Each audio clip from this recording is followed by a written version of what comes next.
안녕하세요. 이베스트 투자증권의 염승환 이사입니다. 계좌를 신규 개설한 고객님께 요약집 주식 상품권 10달러를 드리는 이벤트를 진행합니다. 영상 하단 더 보기란을 통해 많은 참여 바랍니다.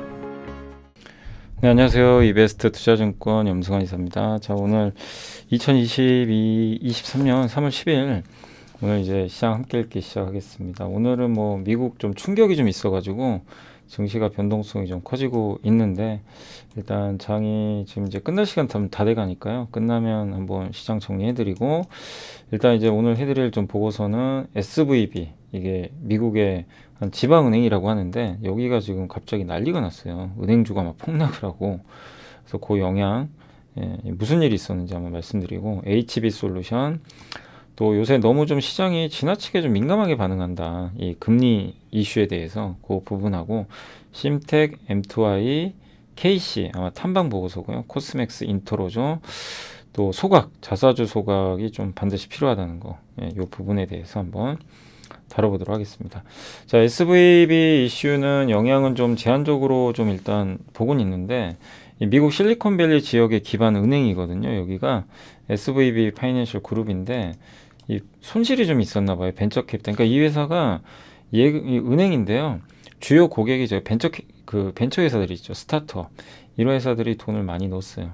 근데 벤처 회사들이 돈 많이 벌었죠. 21년도 저금리에 유동성으로 돈을 많이 넣었는데, 이제 이 기업들이 힘들어지니까 돈을 빼버린 것 같아요. 거기다가 또 국제 막 이런데 채권 투자도 많이 했는데, 금리 오르니까 채권 가격 막 급락을 하고. 그러니까 이제 돈이 좀 필요해서 아마 유상증자를 발표한 것 같더라고요. 네, 아무튼 이제 무디스가 신용등급을 낮춰버렸고, 그래서 주가가 하루에요 60% 폭락을 해버렸어요. 난리가 났죠.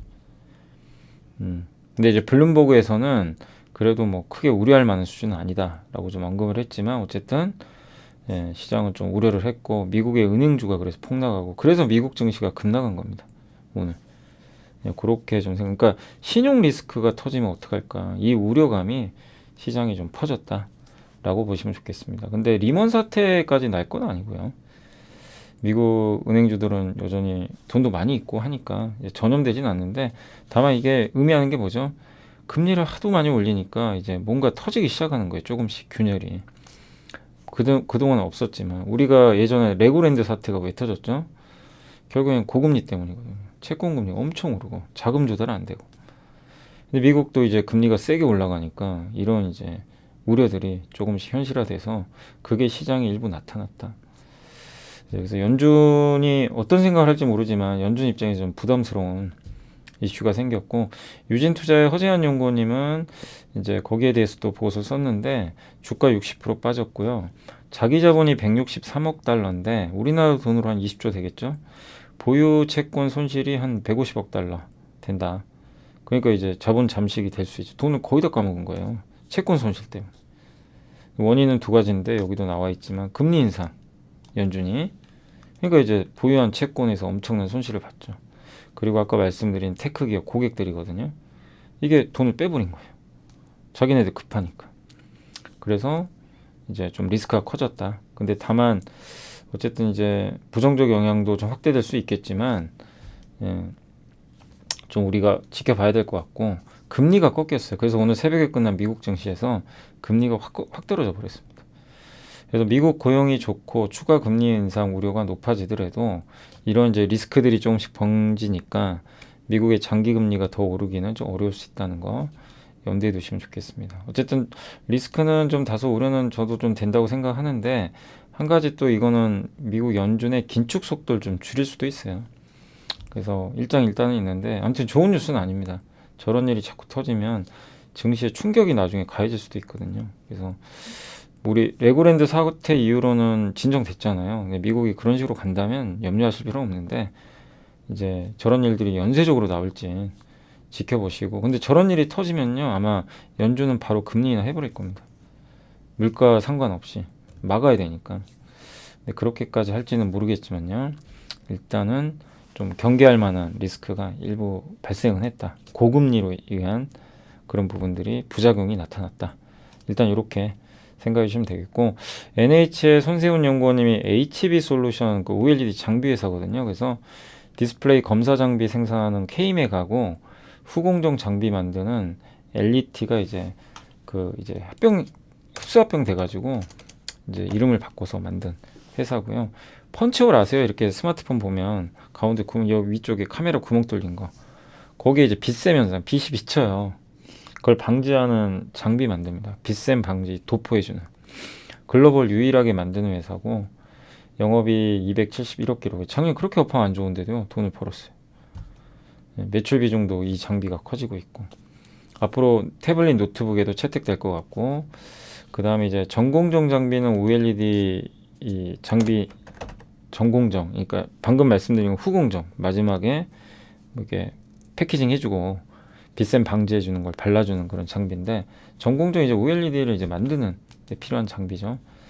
그래서 뭐 마스크 틀어짐, 색이상 이렇게 OLED 점등 화질 이런 두께 계측하는 뭐 이런 검사 장비들을 전공정에서 좀 쓴다. 라고 보시면 좋겠고 24년도에는 이제 아이패드 프로에도 OLED가 탑재될 것 같고 8세대 OLED 투자 요새 뭐 삼성이 또 TV 투자하는 거 아니냐 이런 얘기도 나오는데 아무튼 관심이 늘어나서 이런 이제 그 점점 큰 사이즈의 수요가 생긴다는 건 뭐 OLED 이 업체들한테는 일단은 좀 단비 같은 거죠. 그리고 디스플레이 잉크젯 장비도 만들었거든요. 잉크젯 장비는 잉크를 뿌려주는 장비예요, 한마디로. 그래서 미국 기업과 협업을 했는데 작년 11월에 삼성으로부터 수주를 따냈고 그래서 컬러 필터를 만들 때 필요한 이제 장비인데 그 잉크가 정확한 위치에 분사되게 해주는 장비라고 하고 있고요. 이게 이제 QD OLED 8K, 8K면 화질이 이제 어마어마하게 좋은 거죠. 예. 4K 장비에는 삼성의 자회사 중에 하나죠. 세메스 장비가 사용됐는데 8K는 동사 장비가 채택이 된 것 같습니다. 기술력을 인정받은 거죠.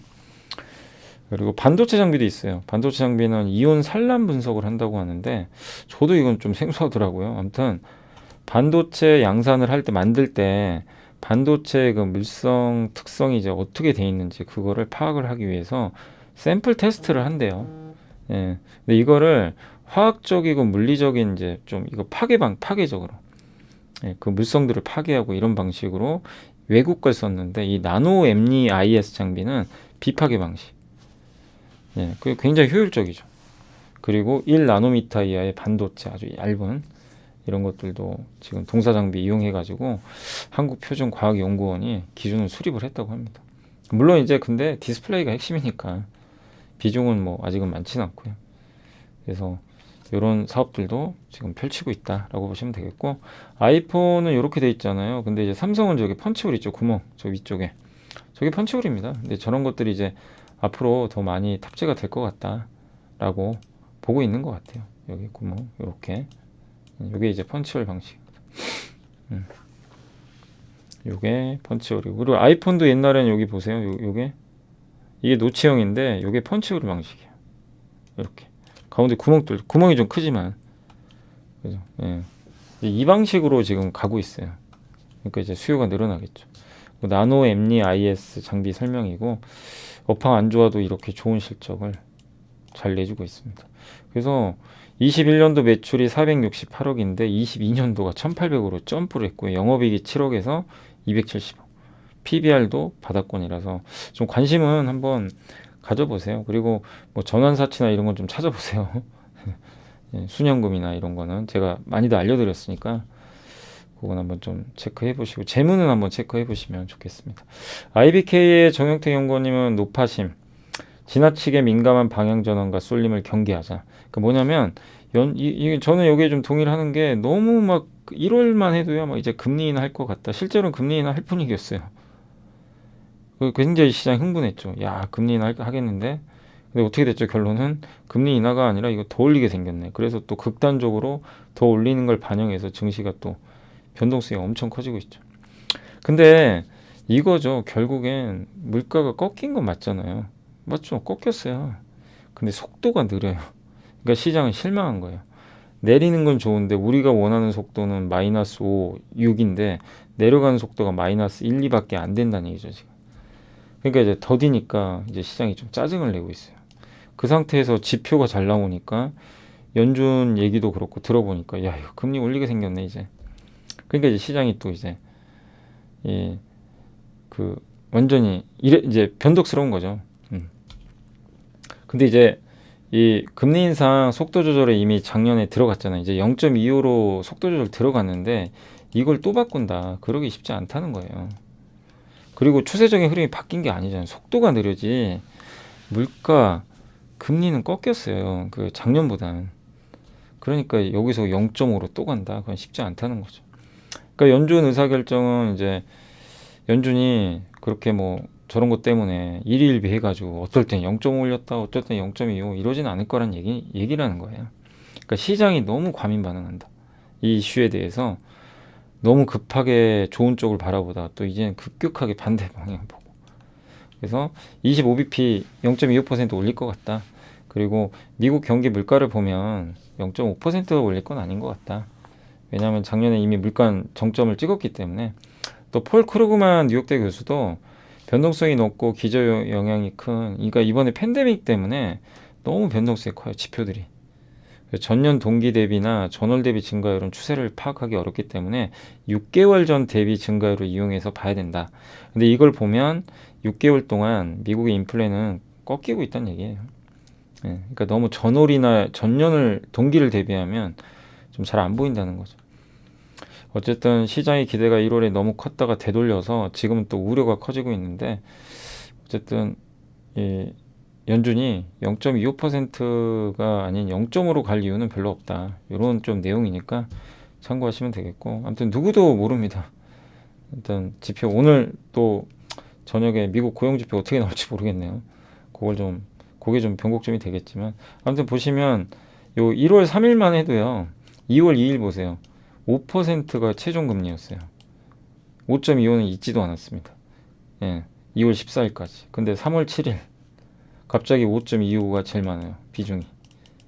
그만큼 변동스럽다는 거예요. 5% 밑으로 내려가 버리죠. 금리 더 올리는 쪽.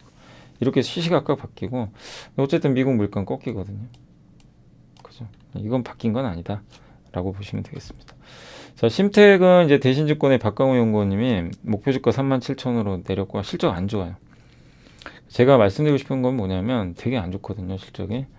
영업이익도 무려 올해 76% 감소할 것 같고, 마치 하이닉스 같죠. 하이닉스가 올해 적자 나는 것처럼. 왜? 반도체 회사니까. DDR5 관련주기도 하지만 메모리 반도체 관련된 그 회사잖아요. PCB. 메모리 PCB 업체인데 이게 수요는 안 좋죠. 그 다음에 고객사들은 생산을 줄여버리죠. 1분기 적자 날 것 같고요. 그치만 이제 2분기부터 돌아선다. 이게 맞다면 지금 이렇게 많이 빠졌고 안 좋을 때 도망갈 건 아니에요. 그러니까 주가가 얼마나 많이 올랐습니까, 그동안. 돈도 잘 벌고 좋은 얘기밖에 없었던 거 기억나시죠? 한때 작년 상반기까지. 갑자기 바뀌어요. 그러니까 이게 의미하는 건 뭐냐면 그 무작정 장기 투자하지는 마시라는 거예요. 이런 사이클 산업은 적절하게 사고 파는 것도 필요해요. 이게 한때 PBR이 3.86배까지 갔었거든요. 비쌌죠. 근데 지금 1.3배예요. 그러면 여기서 이제 안 좋으니까 이제는 버려야 된다. 이건 아니죠. 이젠 싸지잖아요. 그 말씀을 드리고 싶은 거예요. 그래서 보면 오늘도 심택은 안 좋아요. 당연히 뭐 실적 추정치 내려가니까 한번 보세요. 이 구간, 이 급등하는 구간 보이시죠? 이쪽에. 그때 뭐 좋은 얘기밖에 없어요. 근데 끝도 없을 것 같았던 게 피크아웃 찍고, 여기 갔을 때도 피크아웃 얘기는 많지 않았어요. 주가가 맞았어요. 근데 올해 하반기 이렇게 좋아진다면 겁낼 게 있냐 이거죠. PBR도 낮은 수치까지 떨어졌고. 그 말씀을 드리는 거예요. 그러니까 오히려 지금 간단한 얘기를 하는 게 아니에요. 어떤 내용인지 이해가 되시죠? 투자할 때 이런 구간에 흥분하지 마시란 거예요. 저기 막 올라갈 때. 계속 말씀드리는 게 사이클. 근데 이제는 저는 이 보고서를 읽고, 그러니까 보고서를 읽고요, 여러분이 해석을 하셔야 돼요. 애널리스트 말에 따라서 좋다 나쁘다 이거보다도 내가 판단을 해봐야 돼요. 그게 제일 중요한데, 저는 이제 가격 관점에서 보면 뭐 나쁜 건 아닌 것 같다. 이 얘기가 맞다면 이제 좋아지는 거잖아요. 1분기 적자는 나오겠지만 이미 알고 있고. 그래서 한번 이제 그런 식으로 좀 보는 거죠. 그리고 또 한 가지 이제 M2I 혹시 기억나세요? 작년에 스마트 팩토리로. 요새 주가가 좀 이제 로봇 관련된 뭐 회사들 오르다 보니까 좋은데 스마트 HMI 비중이 압도적으로 높고요. 그러니까 스마트 팩토리 뭐냐면은 거기 통신망이나 이런 걸 이용해서 생산을 공정을 자동화해주고 사람의 개입을 최소화하는 거죠. 빅데이터 기반으로 효율적으로. 예. 그래서 이제 이걸 공장을 효율적으로 운영하는 건데 PLC는 제어 장치거든요.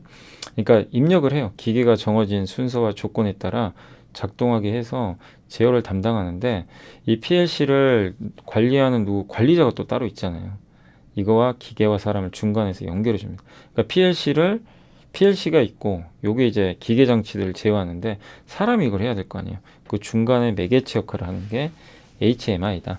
요걸 만드는 회사가 바로 이 M2I다. 그러니까 화면 같은 거예요. 화면 같은 데서 사람이 그 HMI 딱 화면을 보고 탁탁탁 누르면 PLC가 이제 작동을 해서 공장을 자동화해 주는 거죠. 아시죠? 예, 이제 그걸 만드는 기업이라고 보시면 되겠고, 기존 대비 연결성이 이제 개선돼서 모든 브랜드, 그리고 리눅스가 있는데 우리 보통 이제 윈도우나 애플의 iOS는 폐쇄적이에요. 그죠? 근데 리눅스는 뭐냐면은 오픈 소스입니다. 다 열려 있어요. 어느 뭐 장치든 다 상호 호환이 다 가능합니다. 근데 대신에 단점은 조금 보안에 취약할 수는 있어요. 어쨌든 리눅스 기반의 운영체제를 사용을 해서 확장성, 안정성, 경제성을 확보했다. 이렇게 보시면 좋겠고, 아무튼 또 사용자가 쉽게 화면을 설계할 수도 있게 만드는 개발 툴도 제공하고 있고요. 스카다라고 있는데, 스카다는 PLC와 방금 말씀드린 HMI 요거를 통해서 수집된 그 데이터를 분석해가지고 모니터링 해주는 거예요. 이제 감시해주는 거죠. 이게 좀 제대로 되고 있나? 네. 그래서 그런 좀 감시 체계라고 보시면 좋겠고, 요거는 이제 기업은 저 스카다를 딱 보면서 데이터 보고, 이거 뭐가 잘못됐나? 잘하고 있나? 이렇게 이제 볼 수 있는 거죠. 근데 동사는 이제 외산업체 대비해서 기술 등이 좀 우위에 있어서 반도체 디스플레이 분야에선 그러니까 반도체 디스플레이 공장에 들어가는 스마트 팩토리 분야에선 1등이다 라고 보시면 좋겠습니다. 주가도 비싸진 않고요. PER 10.4배고 관련 경쟁 기업들이 31배 받으니까 저평가돼 있죠. 부채 비율 12%, 순연금도 꽤 많은 편입니다. 요게 이제 일반 공장은 위에 있는 것처럼 이렇게 기기에서 그냥 바로 그냥 공장 오프라인으로 그냥 하거든요. 사람이 일일이. 스마트 팩토리 요게 이제 HMI라고 보시면 되겠죠. 그죠? 요걸 통해서 조절을 하는 거예요. 스마트 HMI 그리고 스카다 통해서 이제 감시를 하고 소수 기업이 가점하고 있고 이렇게 현금 흐름, 순현금 좋아지고 있고 고객들이 이렇게 다양하다. 근데 주로 반도체와 디스플레이 쪽이 좀 핵심이다. 이쪽이 좀 점유율 1등이다. 이렇게 보시면 될 것 같습니다. 아무튼 무르비아는 지금 예상 PBR이 2배 정도 돼서 지금 저평가 구간은 맞는 것 같아요. 근데 단 조금 올랐으니까 조정을 한번 이용하시면 좋겠고, KC는 KC텍의 지주회사로 알고 있거든요. 분할을 했어요, 옛날에. 근데 이제 이 회사도 자체적으로 반도체 그 장비를 만들어요. 디스플레이랑. 자회사가 KC CENC, KC 이노베이션, KC 인더스트리얼, 그리고 TEM 등을 좀 보유하고 있다라고 보시면 되겠고, 주요 투자 자산은 이제 TCK가 있고요. TCK 지분 한 11%인가 갖고 있는 걸로 알고 있습니다.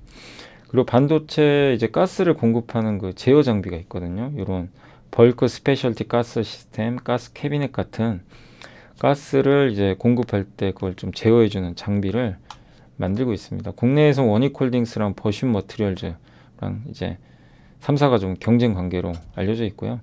작년에 수주잔고가 좀 굉장히 잘 반영돼서 매출 성장은 높았고 22년도 별도 매출액 기준으로 28.7%.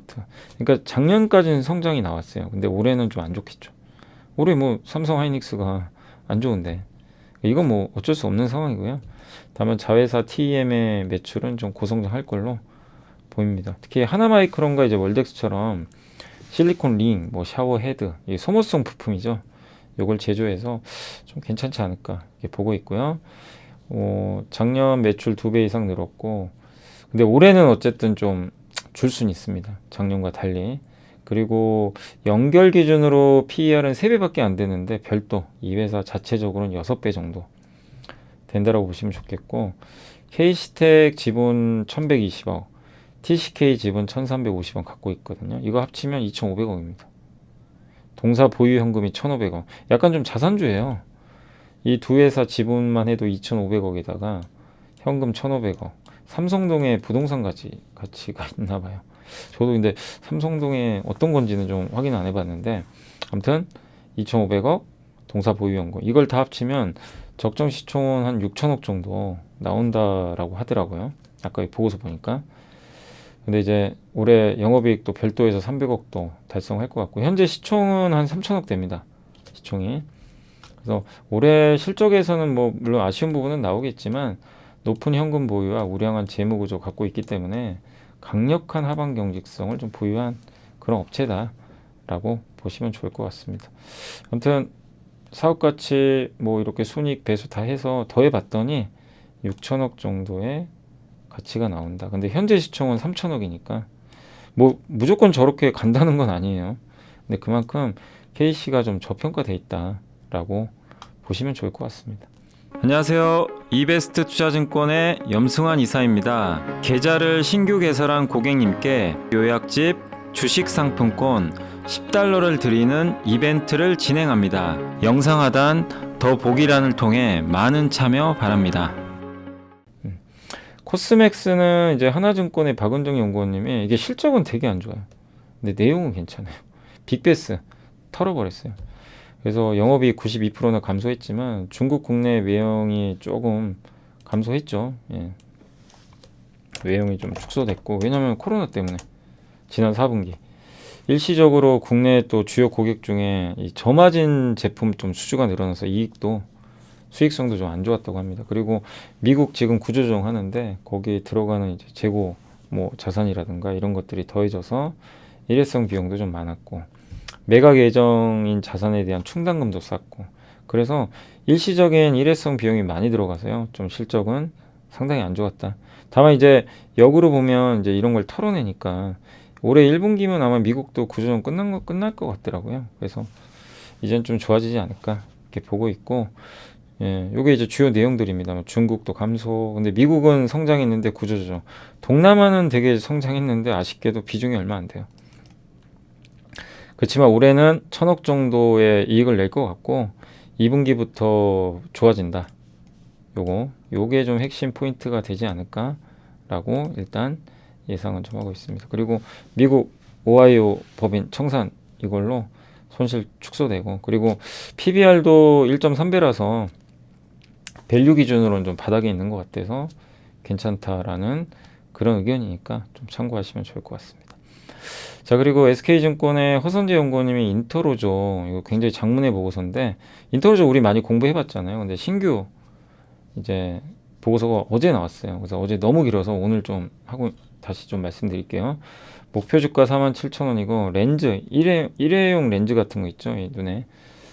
그래서 원래는 시력 교정으로 많이들 하시는데 이제는 뭐 뷰티, 뭐 컬러 렌즈 이런 걸로 많이 하고 헬스케어 목적으로도. 클라렌이나 이제 그 브랜드를 갖고 있고 비중은 20%입니다, 전체. 근데 이 회사의 주력은 저기 해외에다 대신 만들어줘요. 그러니까 어떤 브랜드 회사가 야 렌즈 좀 만들어줘, 그럼 만들어서 납품하는 겁니다. 그러니까 OEM, ODM이 주력이다. 대부분은 저 해외로 갑니다. 60개국에 수출해요. 그래서 국내 비중은 23, 일본이 제일 커요. 예, 그리고 유럽, 나머지. 그래서 일본 시장이 제일 중요한데 컨택트 렌즈 시장에서 일본이 전 세계 두 번째로 엄청 크대요, 시장이. 굉장히 많이들 끼는 것 같아요, 일본 사람들이. 일본은 하이드로겔 소재, 일반적인 그 하이드로겔 소재의 원데이 뷰티 렌즈를 많이 낀다고 합니다. 근데 일본 업체 1위가 PIA인데 여기로 좀 공급을 하고 있는 것 같아요. 그리고 일본 고객사들이 주로 대만 회사로부터 이걸 많이 받았는데 최근에 좀 품질 이슈가 있었나 봐요. 이거는 이제 인터로조한테 호재죠. 그리고 주요 고객사 중 하나인 아시아 네트워크스 프로마이즈가 하이드로겔 소재 클리어 원데이 렌즈를 동사 제품으로, 그러니까 대만에서 바꾼 거죠. 이런 이슈들도 나와서 일본에서도 좀 긍정적인 효과 있는 것 같고, 유럽은 하이드로겔 그 소재보다는 실리콘 하이드로라는 이제 소재가 있고 실리콘이 들어간 거예요. 좀 달라요. 그러니까 일본은 저 일반적인 하이드로겔, 근데 이 회사는 하이드로겔이 이제 좀 주력이었죠. 근데 이제 실리콘 하이드로 이 소재가 이 유럽에서는 이쪽이 좀 주력으로 바뀌고 있대요. 그러니까 여기에 대처를 하기 위해서 만들었고, 그래서 이제 점진적으로 수요일 안정화까지 나와서 점진적으로 좀 매출은 올라오지 않을까 이렇게 보고 있고, 프랑스 1위 유통업체에 하고 저 스페인 렌즈 제조업체 여기에 대형 고객사를 좀 확보를 했다고 합니다. 그리고 세계 최초로 실리콘 하이드로겔 소재의 뷰티 렌즈, 이게 뷰티용이에요. 뭐 컬러 렌즈들 같은 건데 이걸 국내 시장에 처음으로 출시했고, 이 실리콘 저 소재가 뭐냐, 하이드로겔인데 소재가 산소 투과율과 수변성이 높아요. 예, 그러니까 이 산소를 투과해주고 수변성이 높아서 오랫동안 착용할 수 있대요. 눈도 덜 뻑뻑하고. 그러니까 렌즈 착용은 눈 뻑뻑하잖아요. 그래서 이제 연속 착용도 가능하다고 하더라고요. 그러니까 훨씬 더 장점이 많죠. 그거 이제 유럽이 거기가 주력인데 이제 요거를 이제 유럽에도 납품을 하기 시작했다. 그러니까 일본은 요거보다는 일반적인 제품, 유럽은 요 소재. 이 두 개로 나누는데 둘 다 대응이 가능한 거죠. 그래서 다만 작년에 매출, 국내 요 실리콘 하이드로겔 매출은 좀 줄었는데 이게 이제 출시 첫 해에 미리 좀 재고를 고객사들이 확보했는데 작년엔 재고가 재촉적이 좀 불필요했나 봐요. 네. 근데 일시적 역성장 아니까 지금은 재고 소진 대부분 돼서 올해는 좀 좋아질 것 같다. 이런 내용이고요. 중장기적으로는 또 녹내장 당뇨 등을 진단할 수 있는, 그러니까 렌즈 중에 스마트 렌즈라는 게 있나 봐요. 그래서 이걸 끼면 이제 여기 이런 안압 같은 걸 측정해가지고 눈에 뭐 문제 있나, 당뇨도 진단할 수 있고 그런 제품까지도 지금 개발을 하려고 하는 것 같습니다. 네, 아무튼 밸류에이션은 무릎 이하로 크게 부담 없는데 다만 이제 매출 성장 확인을 하면서 천천히 좀 대응해 보시고, 참 이게 주가 올랐다 빠졌다 좀 되게 시간 좀 오래 걸리죠. 이렇게 뭐 만만한 기업은 아니에요. 저도 인트로즈 보면은 와 좀 수익 이렇게 보면 확 올라가서 뭔가 좋아질만 하면 여기도 보세요. 35,000원 갔다가 그냥 쫙 밀어버리고 또 올라갔다가 좀 버벅대죠. 예. 근데 분명한 건 회사가 꾸준하게 실적도 좋고 워낙 뭐 내용 괜찮은 기업이죠. 예. 예, 그래서 꾸준하게 한번 추적은 해보시면 좋겠고, 마지막으로 ESG 반갑소가 이거 뭐냐면, 이 결론은 뭐냐면요, 자사주 소각 좀 많이 하란 얘기예요. 우리나라는 자사주 소각할 의무가 없잖아요, 법으로. 예, 그러니까 자사주 취득하고요 소각한 경우가 2016년 이후 코스피 11%, 코스닥은 전체 중에 4%밖에 안 된대요. 자사주 소각 안 하면 의미가 없어요. 왜냐면 그거 가지고 자기 직원들한테 주식 줘버리고 자사주, 그럼 물량 나오죠. 대주주 경영권 방어. 예. 그럼 그것도 대주주 권익을 위한 거죠. 그러니까 대주주 권리를 증가시키는 건데 소액주주한테 무슨 도움이 되는 거죠? 이해가치가 상충을 해요. 그리고 인적 분할하고 나서 자사주의 마법이라 그래서, 자사주는 의결권이 없는데 인적 분할하면요 의결권이 부활돼가지고 저기 자회사, 예, 지분을 더 확보할 수가 있어요. 예. 아무튼 이제 손쉽게 대주주가 경영권 방어가 가능해요. 근데 그게 소액주주랑 뭔 상관이냐 이거죠. 그러니까 제대로 안 쓰인다는 얘기죠. 주주가치 올려라. 자사주를 어찌됐건, 예, 그 소각을 해라. 이제 이런 내용입니다. 예, 그래서 자사주가 서말이라도 이게 진짜 맞는 말이에요. 소각해야 보배다. 예, 맞잖아요. 그래서 지금 2월 말 기준으로 국내 상장 기업의 미소각 자사주 규모가 34억 주나 됩니다. 전체 시총의 3.3%예요. 근데 대다수 국가를 이렇게 비교해 보니까 취득하고 대부분 소각하는 거로 간주하는데 우리나라는 이제 그러진 않죠. 그리고 실제 자사주 소각 결정한 다음에 우리나라 기준으로 소각 결정한 다음에 1, 3개월간 외국인 투자자 지분율 변화를 봤더니 실제로 지분율이 좀 늘어났다고 하더라고요. 예. 그래서 이제 그런 부분들도 좀 긍정적이지 않나. 그리고 또 2개월 후에도 이제 이 공시를 한 걸 이제 지분율을 봤더니 올라간 게 많이 보였고요. 2개월 이후에는 22건, 3개월 이후에는 지분율 상승 유지된 게 20건 이렇게 돼 있다고 합니다. 그래서 외국인 보유 지분율이 어쨌든 또 높은 기업일수록 자사주 소각하면 외국인이 더 샀대요.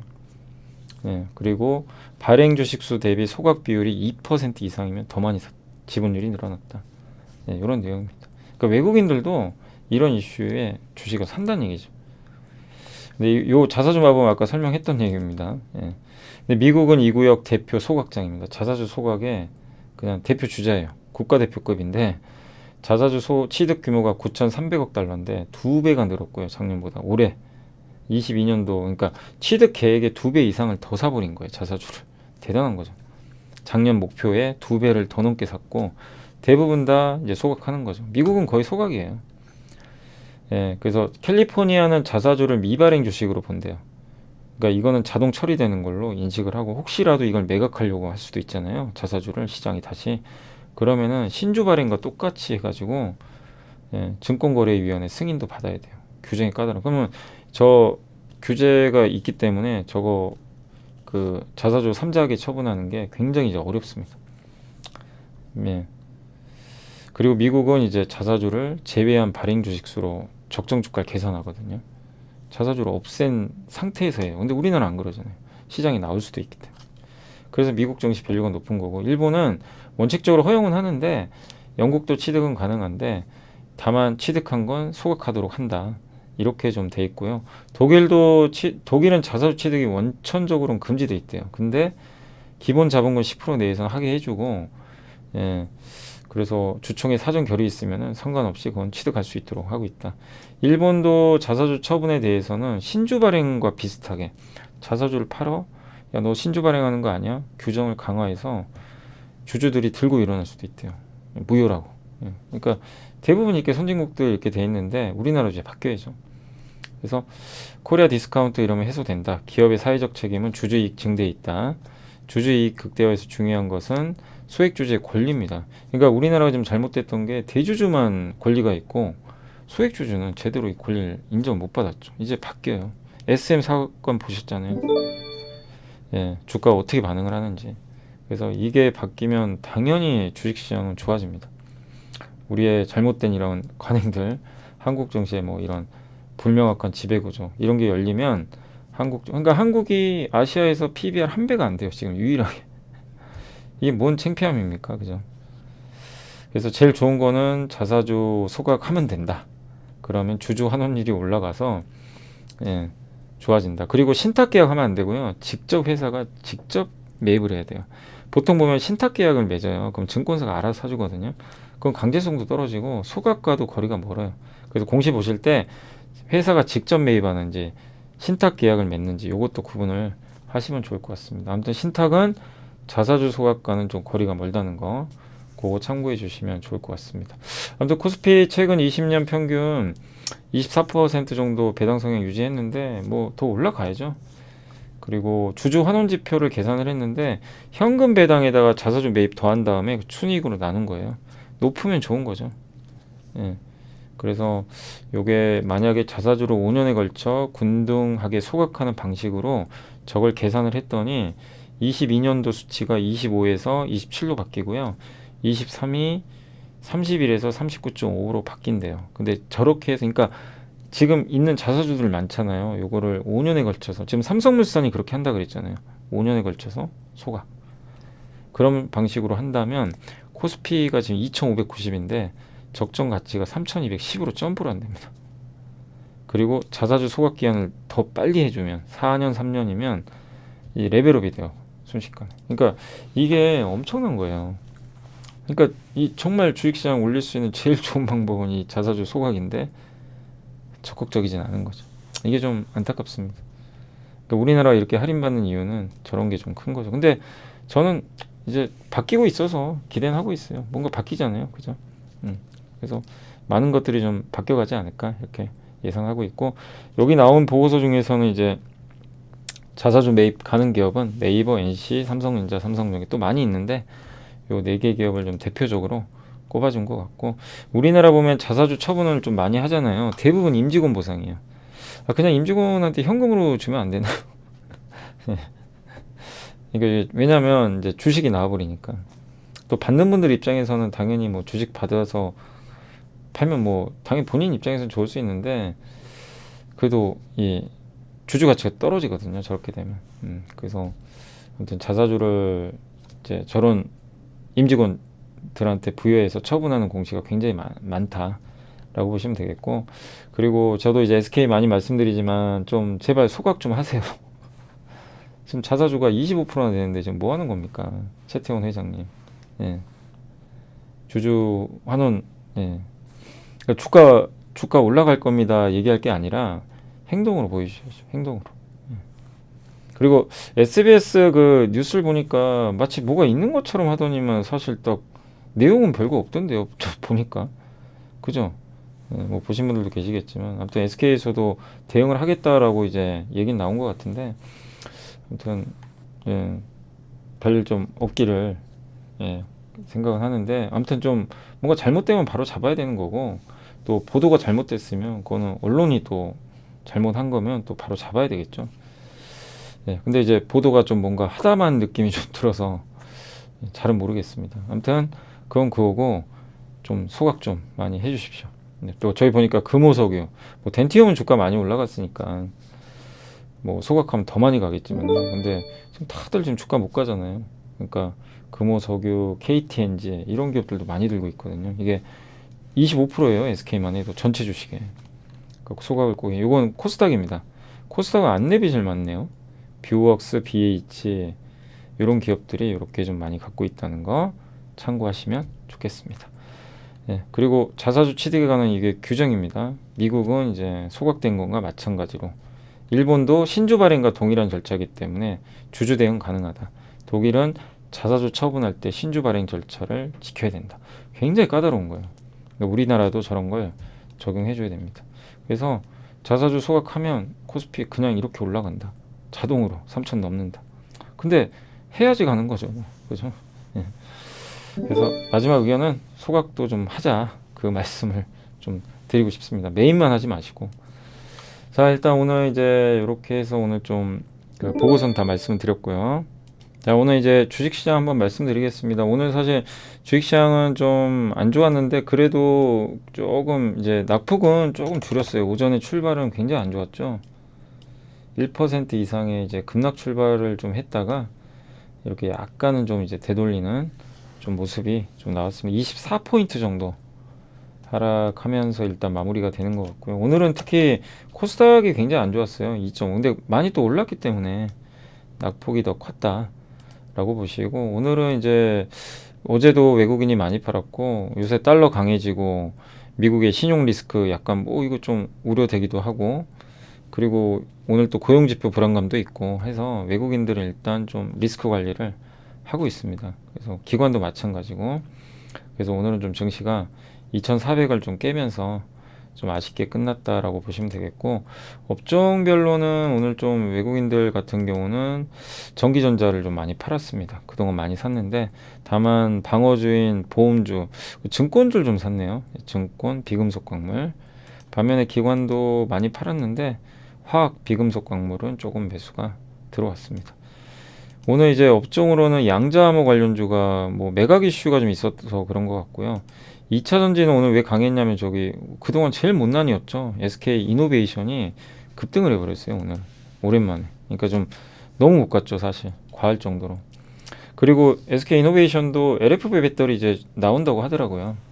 하고 대응을 하고 있어서 각형 배터리도 하고 그러니까 다 대응하겠다라는 좀 이제 그런 기대감들이 이제 나오면서 예, 주가도 굉장히 다른 업체들보다는 저평가돼 있어서 오른 것 같고 오늘 또 스마트 팩토리 관련주들도 아까 우리가 M2I도 공부해봤지만 괜찮죠 내용이 이게 공부해보니까 근데 이제 오늘 이쪽 관련된 기업들이 좀 강했던 것 같습니다. 그리고 비철금속 오늘 관련주도 일부 좀 강세 보였지만 뭐 대부분 좀 부진했고요. 다 거의 다 빠졌어요. 그리고 예, 거의 대부분 좀 하락을 했고 그냥 오늘 급락장이었습니다. 애플페이 관련주 반도체 대표전 DB하이텍은 뭔가요? 그 첫날은 급등하더니만 그러니까 물적 분할은 호재는 아니거든요. 근데 그날 첫날 올라가 버렸죠. 그래서 저도 좀 약간 의아하긴 했는데 아무튼 물적 분할은 꼭 반대를 예, 하셨으면 좋겠습니다. 개인 투자자분들은 아마 대부분 반대하실걸요. 어찌 됐건 간에 뭐 상장을 안 한다고 해도 그래서 반대표를 던지시고 왜냐하면 대주주 지분이 얼마 안 돼요. 네, 그렇게 많지가 않습니다. 그래서 저번에 현대백화점도 안 된 것처럼 거기 인적 분할이 안 됐지만 아무튼 개인 투자분들이 보여주셔야 돼요. 이게 투표를 하셔가지고 이게 대주주 맘대로 못하게 막아야 됩니다. 그런 것도 좀 필요한 것 같아요. 그러니까 이게 물론 이제 회사 경영하는 분들 입장에서도 다른 생각일 수도 있지만 우리가 물적 분할 어떤 일이 발생했는지 알잖아요. 물적 분할이 주주 가치를 계속 안 하면 또 상관없겠죠. 예, 그렇지만 그게 아닌 걸 우리가 봤기 때문에 이건 굉장히 좀 민감한 이슈가 아닌가라고 보여지고, 그 다음에 오늘은 좀 스마트파 관련주들은 좀 빠졌습니다. 그동안 좀 강하기도 했고요. 음, 그리고 여행주가 요새 좀 힘이 좀 없는 상태고, 음, 우주항공 이쪽도 좀 약하고요. 게임주도 오늘 좀 안 좋았습니다. 왜냐면 이제 미국의 그 약간 그 달러가 좀 강해지고 이러다 보니까 또 비트코인 관련된 회사들이 폭락을 해버렸어요. 아까 그 은행들 문제 때문에. 또 실버게이트라는 미국의 지방은행 하나가 파산해 버렸어요. 네, 이게 이제 코인 관련돼 가지고 그랬던 것 같더라고. 그래서 이제 비트코인 급락하고. 그러니까 이제 게임주도 영향을 좀 일부 받는 것 같습니다. 그리고 반도체주들도 힘이 없습니다 요새. 예, 반도체 장비주들도 그냥 다 좀 밀려버렸고. 오늘은 근데 뭐 제이스택은 또 뭔가요? 제이스택은 많이 올랐군요. 그죠? 뭐 이거 많이 오른 것도 사실이고요. 제이스택도 제가 기억하는 그때 실적 되게 좋았던 것 같은데 그죠? 근데 이름들이 좀 비슷한 게 많아서 저도 좀 헷갈리긴 하는데, 예, 좀 많이 오른 게 영향을 줬고, AP도 실적 좋았는데 오늘은 좀 빠져버렸습니다. 오늘은 반도체 다 안 좋았네요. 예, MLCC도 안 좋았고, 갤럭시 부품 관련주도 대부분 많이 좀 조정을 받은 것 같습니다. 그러니까 대표 이런 좀 실적 좋았던 기업들도 많이 올랐던 기업들은 빠졌고, 건설기계도 오늘 좀 안 좋았고요. 대창단조는 어제 보여드린 대로 거의 대표이사가 지분 매입을 했지만, 그러나 오늘은 어쨌든 좀 빠지는 모습이고 대부분 다 빠졌습니다. 두산밖에. 진성TC 실적들도 좋지만 빠졌고, 폴더블 폰도 오늘은 좀 빠졌고요. 예. KH바텍도 그렇고. 근데 이제 KH바텍도 이제 어제 한번 우리 보고서 공부한 대로 올해 가을 나오잖아요. 이제 그런 걸 보시면서 저도 언제가 좋아질지 모르지만, 예, 또 최근에 올랐으니까 내려올 때 항상 그렇지만 오를 때는 꼭 추격은 하지 마세요. 뭐든 간에 이게 장이 지금 강세장 아니거든요. 박스장이니까 기회를 주면서 갑니다. 아직도 싼 건 맞지만. 예. 그리고 바이오시밀러, 수소차, 뭐 타이어, 재지 뭐 할 것 없이 오늘 그냥 일단 뭐 딱히 뭐가 더 좋습니다, 나쁩니다 이 얘기는 하긴 좀 어렵고, 그냥 오늘은 일단 스마트 팩토리하고 SK 이노베이션 요 기업 정도만 눈에 띄었던 것 같아요. 보험주가 일부 방어되고 그런 좀 흐름이었던 것 같습니다. 그리고 시총 상위 기업들을 보고 정리를 한번 하겠습니다. 예. 그래서 오늘 뭐 삼성전자, 하이닉스가 계속 빠집니다. 다시 원위치. 하이닉스는 아마 중국 공장 이슈도 좀 있고 그래서 약한데, 뭐 장기적으로는 기회 같긴 한데 참 계속 매물이 쏟아지고 있고요. 네이버가 1% 정도 빠졌고, 에코프로비엠이 오늘은 좀 많이 빠졌어요. 네, 그러니까 2차 전지 소재가 이제 무너지니까 코스닥은 충격을 좀 받고 있다. 근데 뭐 나빠서는 아니겠죠. 이렇게 많이 올랐기 때문에 조정 받는 거고요.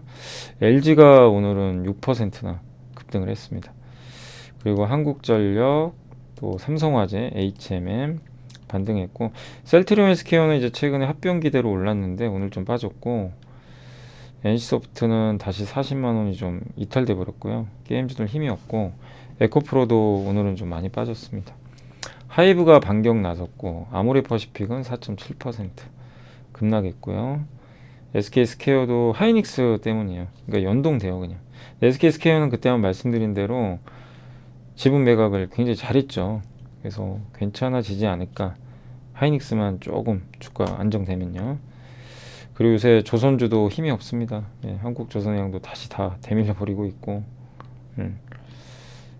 그리고 하나에어로스페이스, 넷마블, LGU 플러스 좀 빠졌고요. 금호석유도 다시 밀렸고, 전체적으로 뭐 이렇게 나빠서 빠졌다라는 그런 부분보다도 그 수급이 좀 안 좋아요 지금. 예, 외국인 기관의 매도가 일단 강하게 이 기업들에 영향 주고 있다. 뭐 그러니까 펀더멘털 문제라기보단요.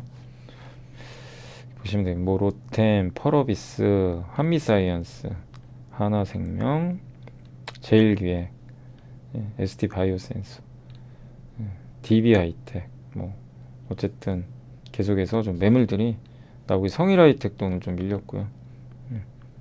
효성 TNC, LIG 넥스원, 레인보우 로보틱스 대표 기업들 다 조금 조정을 일단 단기적으로는 받고, 한미반도체도 좀 조정을 결국 좀 받는 그런 모습들이 나오는 것 같습니다. 자, 아무튼 이제 오늘 시총 상위 기업까지 한번 봤고, 뭐 장 빠지는데 장사는 없어요. 예, 시장이 좀 급격하게 좀 밀렸기 때문에. 다만 이제 다음 주 아시다시피 소비자 물가 오늘 저녁에 미국 고용 지표에 따라 3월 장이 결론이 나겠죠. 예, 그래서 시장이 너무 막 예민하게 반응하는데, 뭐 지표가 좀 안 좋게 나오길 바라야 되는 그런 상황이지만 0.25% 금리 인상은 여전히 유효한 것 같고요. 예, 시장은 0.5까지 지금 반영하거든요. 근데 만약에 0.25로 분위기가 바뀌면 뭐 증시는 다시 한번 좀 안정감 찾지 않을까 이렇게 예상하고, 아까 말씀드린 대로 미국의 그 금융 관련된 기업들도 주가를 좀 봐야 될 것 같아요. 갑자기 뭐 시스템 리스크 얘기가 나오니까, 예, 그렇게 좀 보시면 좋겠습니다. 아, 그리고 제가 보니까 그 LG 주가가 오늘 급등했잖아요. 아, 저도 이제 지금 확인해가지고 보니까 약간 경영권 뭐 이슈가 있나 봐요. 그 상속세 관련해서. 저도 이제 아직은 좀 기사만 잠깐 이제 제목만 봐서 어떤 거냐면, 그 지금 보니까 LG 구광모 대표의 모친인 김영식 여사, 여동생인 구영경 LG 복지재단 대표 구현수 씨가 구 대표를 상대로 해가지고, 구광모 대표를 상대로, 예, 구현수 씨가 구 대표를 상대로 상속재산을 다시 분할하자, 이런 소송을 제기했대요. 근데 이제 LG는 이미 끝났다, 그건. 그런 입장인데, 아마 그런 것들이 이제 경영권에 좀 관련돼서 이게 또 이슈가 되는 거 아니냐, 아마 그래서 LG 올라간 것 같아요. 근데 그런 이유면 이걸 이거 뭐 주가 올라간 거는 뭐 좋을 수는 있는데 어떻게 될지 모르겠네요. 아무튼 펀더멘털로 간 것 같지는 않아요. 그래서 그 투자할 때 그 점 좀 유의하세요. LG가 뭐 실적이나 펀더멘털로 간 건 아니고 그런 좀 이슈가 있었던 것 같습니다. 예, 그 내부적으로 뭐 상속과 관련된 소송이 좀 제기됐다 라고 보시면 좋을 것 같고. 자, 그리고 이제 전자공시는 제가 이제 어제 좀 많이 보여드렸는데, 요건 어제 다 보셨죠? 예, 보셨고. 아, 어제 저녁에 제가 이제 보다 보니까 내부자 매수가 있어가지고 요거까지만 좀 정리하고, 어제 내부자 매수는 요 기업들이 좀 몇 개 있었습니다. JB금융지주는 이제 상무님이 좀 2천만 원 정도 샀고요. 풍원정밀은 이제 대표이사가, 풍원정밀이 이제 OLED 관련주죠. 5천만 원. 하나손해보험은 저기 부사장이 한 1,000만 원 정도. 요새 현대글로비스도 계속 매수 들어오더라고요. 그 내부자들. 그래서 이규복 대표이사, 전무 이런 분들이 요 정도 금액으로 좀 장내 매수가 들어왔으니까 요 내부자 매수도 참고하시면 좋을 것 같습니다. 자, 오늘 고생하셨고요. 저 내일은 이제 오전에 그거 좀 보시면 돼요. 그 우리 시장, 아니 그 함께 배우기 분리마 제가 찍어놨으니까 그거 참고하셔서 대응해 주시면 감사하겠습니다. 아무튼 오늘 좀 이번 주 되게 안 좋은 뉴스밖에 없어서 좀 힘들었던 것 같습니다. 여러모로 정말 고생하셨고, 다만 좀 또 잘 이겨내자고요. 예, 공부하시면서 천천히, 항상 당부드리지만 쌀 때 사자, 비싸면 기다리자, 요거를 꼭 좀 잘 계속 평생 투자 원칙으로 잘 지키셨으면 좋겠습니다. 예, 감사드리고 전 다음 주에 또 뵙겠습니다. 감사합니다.